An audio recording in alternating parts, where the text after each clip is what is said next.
কোথাও বোমাবাজি, কোথাও গুলি, কোথাও হাতাহাতি। আবারও সেই একই ঘটনার পুনরাবৃত্তি শাসক দলের অন্দরের কোন্দলে। আর এবার তৃণমূলের দুই গোষ্ঠীর সংঘর্ষের রণক্ষেত্রে চেহারা নিল খণ্ডঘোষের কেশবপুর। একাধিক বাইক এবং গাড়িতে ভাঙচুরের ঘটনা। কেশবপুরের তৃণমূল কার্যালয়ের পাশে পিকনিক চলাকালীন উত্তেজনা ছড়ায়। অভিযোগ, পিকনিক চলাকালীন তাদের উপরে হামলা চালায় কয়েকজন যুবক। বাইক গাড়ি ভাঙচুরের পাশাপাশি এলাকায় বোমাবাজির অভিযোগ উঠে আসে। খণ্ডঘোষ থানার পুলিশ ঘটনাস্থলে পৌঁছে গিয়ে পরিস্থিতি নিয়ন্ত্রণে আনে এবং এই ঘটনায় 4 জনকে গ্রেফতার করা হয়। ঘটনার সঙ্গে তৃণমূলের যোগ অস্বীকার করেছেন স্থানীয় তৃণমূল নেতৃত্ব। ঘটনা আমরা শুনেছি, ইতিমধ্যে পুলিশ এই ঘটনায় 4 জনকে গ্রেফতার করেছে। পুলিশ পিকেট বসানো আছে, পুলিশ তদন্ত করছে। যারা এই ঘটনার সাথে যুক্ত তাদের নিশ্চয়ই গ্রেফতার করা হবে। যারা এই ঘটনা নিয়ে তৃণমূলের দিকে আগুন তুলছে, এখানে তৃণমূল কংগ্রেসের কোনো ব্যাপার নেই, তৃণমূল কংগ্রেসের কোনো গোষ্ঠীদ্বন্দ্ব তো সির্ফ একটাই কারণ। খণ্ডঘোষের মতো জায়গায় দেদার বালি খাদান আছে, বিভিন্ন রকম ইট ভাটা আছে, রাইস মিলগুলো আছে, সেখানে তোলাবাজির টাকা, তার কাটমানি। গোষ্ঠীদ্বন্দ্ব, এদের গোষ্ঠীদ্বন্দ্ব মানেই হচ্ছে টাকা আর দুর্নীতি। এই জন্যই তাদের গোষ্ঠীদ্বন্দ্ব। এদের সাধারণ মানুষকে পরিষেবা নিয়ে কোনো গোষ্ঠীদ্বন্দ্ব হয় না। তৃণমূলের গোষ্ঠীদ্বন্দ্ব টাকা নিয়ে। বোলপুরের তৃণমূলের উপপ্রধান মামুন শেখের বাড়ি লক্ষ্য করে বোমা। বোলপুরের লায়েক বাজারের বাড়িতে বোমা দুষ্কৃতীদের। কঙ্কালীতলা পঞ্চায়েতের উপপ্রধান মামুন শেখ দিন কয়েক আগেই প্রাণনাশের আশঙ্কা প্রকাশ করেছিলেন লালন শেখ। অনুব্রত মণ্ডল ঘনিষ্ঠ হিসেবেই পরিচিত এই মামুন শেখ। অনুব্রত মণ্ডল ঘনিষ্ঠ ছিল এবং কয়েকদিন আগেই কঙ্কালীতলায় তাকে প্রাণনাশের হুমকি দেওয়া হয়েছিল। এই মুহূর্তে যে ছবি দেখাচ্ছি, সিসিটিভি ফুটেজ দেখাচ্ছি রিপাবলিক বাংলাতে ফার্স্ট অন। বোলপুরের লায়েক বাজারে বোমাবাজির ঘটনা। কঙ্কালীতলার পঞ্চায়েতের প্রধান অনুব্রত মণ্ডল ঘনিষ্ঠ এই মামুন শেখের বাড়িতে বোমা। এই ঘটনাকে কেন্দ্র করে চাঞ্চল্য সৃষ্টি হয়েছে। দিন কয়েক আগেই তাকে প্রাণনাশের হুমকি দেওয়া হয়েছিল, তারপরে তার বাড়ির সামনে বোমা ছোড়া হয়। এই মুহূর্তে রিপাবলিক বাংলার হাতে সেই সিসিটিভি ফুটেজ। পুলিশের সঙ্গে আমি এলাম, তারপরে দেখছি যে আমার এই যে এই জায়গাটাই বাড়ির সামনে, এখানে বোমের মতো সুদলি দড়ি টড়ি সবই পড়ে আছে। এবং তারপরে পুলিশ দেখলো সামনে এইরকম জায়গাতে একটা বোম যেটা ফাটেনি, সেটা তাজা বোমা, সেটা এখানে ছিল। এবং প্রচণ্ড আতঙ্কে আছে, প্রাণ সংশয় একদম পুরোপুরি। করতে পারে এগুলো, কারা করতে পারে সেটা পুলিশ তদন্ত করুক। আমি তো কাউকে না দেখে আন্দাজে এটা বলতে পারবো না। মানে পুলিশ তদন্ত করুক। এবং আমার তো মনে হচ্ছে ঘর থেকে বেরোনোই যাবে না, প্রচণ্ড নিরাপত্তার অভাব বোধ করছি। যুবকের অস্বাভাবিক মৃত্যুকে কেন্দ্র করে রণক্ষেত্র পূর্ব বর্ধমানের রায়না। শ্বশুর বাড়িতে ইট পাটকেলে এবার ক্ষুব্ধ জনতার। অভিযোগ, মৃত সুরেশ মাঝি স্ত্রীকে বাপের বাড়ি থেকে নিয়ে যেতে চাইলেও মেয়ের পরিবার বাধা দিয়েছে। পাশাপাশি 5 লক্ষ টাকা দাবির অভিযোগ ওঠে। এরপরই ঘর থেকে দেহ উদ্ধার করা হয় সুরেশের। দেহ শ্বশুর বাড়ির সামনে রেখে বিক্ষোভ দেখায় গ্রামবাসী এবং পরিবারের সদস্যরা। দেহ উদ্ধার করতে গিয়ে বিক্ষোভের মুখে পড়ে পুলিশ।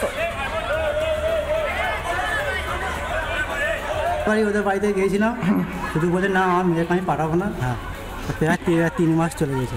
বলেছিল 5 লাখ টাকা দিতে হবে, আমাকে না ছাড়পত্র তারপর করবো। তারপর কালকে রাত্রে দেখছি, সকালে উঠে দেখছি রাস্তা বরাবর রক্ত পড়ে পড়ে গেছে বাড়িতে। গলায় দড়িতে ঝুলতো, তাহলে তো পাগুলো ঝুলতো, তাহলে ওর ডাইরে থাকবে কেন? তাহলে বোঝা যাচ্ছে কিছু রাত্রে এখানে বেরিয়েছে, এসে ভাইকে মেরেছে, মারধর করেছে, সে নিশ্চয়ই যে কিছু করেছে, নাহলে ওরাই টাঙিয়ে দিয়ে গেছে। কি চাইছে? ওদের বিচার চাই। বিচার বলতে ছাড়তে দেবো না, ওরা গ্রামেও থাকবে না। যা আছে মেসো মাসি নামে কি কোথা থেকে দেবে? একটাই তো ছেলে, কোথা থেকে কি করবে? আর গ্রাম ছাড়া হোক, ওদের ফাঁসি চাই। নমস্কার, দেখছেন রিপাবলিক বাংলা। বাংলার খবর কিনে জ্যাক অলিভল স্টুডিও থেকে আমি পৌলমী রয়েছি আপনাদের সঙ্গে। বাংলার খবর মানেই আপনার খবর, আপনার পাড়ার খবর। কোচবিহার থেকে কাকদ্বীপ, দার্জিলিং থেকে দীঘা, পুরুলিয়া থেকে পেট্রাপোল। আপনার অভিযোগ, আপনার প্রতিবাদ, আপনার কণ্ঠস্বর হয়ে শুরু করছি বাংলার খবর কি। বাংলার খবর বলতে গেলে ভয় হয়, বুক কাঁপে, কেননা বাংলা জুড়েই তো সর্ষের মধ্যে ভূত লুকিয়ে রয়েছে। 51টি জাল পাসপোর্ট পাইয়ে দেওয়ার অভিযোগে এবার হাবড়ার অশোকনগর থেকে গ্রেফতার কলকাতা পুলিশের প্রাক্তন কর্মী আব্দুল হাই। ধৃতের 14 দিনের পুলিশ হেফাজতের নির্দেশ।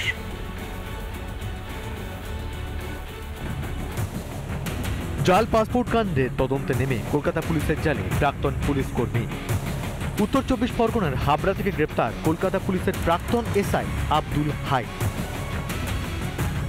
এর আগেই আমরা দেখেছিলাম যে এই জাল পাসপোর্ট চক্রের অন্যতম মাথা মনোজ গুপ্তা, তাকে গাইঘাটা থেকে গ্রেপ্তার করেছে পুলিশ এবং মনোজ গুপ্তাকে জেরা করে তার কাছ থেকে উঠে আসে এই আব্দুল হাইয়ের নাম। আর আব্দুল হাইকে ইতিমধ্যে গোয়েন্দারা গ্রেপ্তার করেছে। গোয়েন্দা সূত্রে খবরে আব্দুল হাই এবং মনোজ গুপ্তা দুজনকে সামনাসামনি বসিয়ে গোয়েন্দারা জেরা করতে চাইছেন। মূলত তারা জানতে চাইছেন যে এই জাল কতদূর বিস্তার রয়েছে।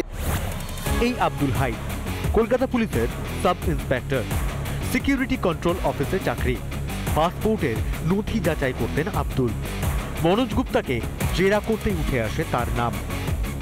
নথি যাচাইয়ের জাল চক্র চালানোর অভিযোগ। গত বছরই চাকরি থেকে অবসর নেন আব্দুল হাই। 51টি জাল পাসপোর্ট বিক্রির অভিযোগ। 9 জনের কাছ থেকে উদ্ধার ফোন, ল্যাপটপ। জাল পাসপোর্টের তদন্তে নেমে বেহালা পর্ণশ্রী থেকে উদ্ধার হয়েছিল একাধিক জাল নথি। গ্রেপ্তার হয়েছিল সমরেশ বিশ্বাস ও মনোজ গুপ্তা। জেরায় উঠে আসে আব্দুল হাইয়ের নাম। গ্রেপ্তারের পর আব্দুল হাইকে আলিপুর আদালতে পেশ করে পুলিশ। 18 তারিখ পর্যন্ত পুলিশি হেফাজতের নির্দেশ দেয় আদালত।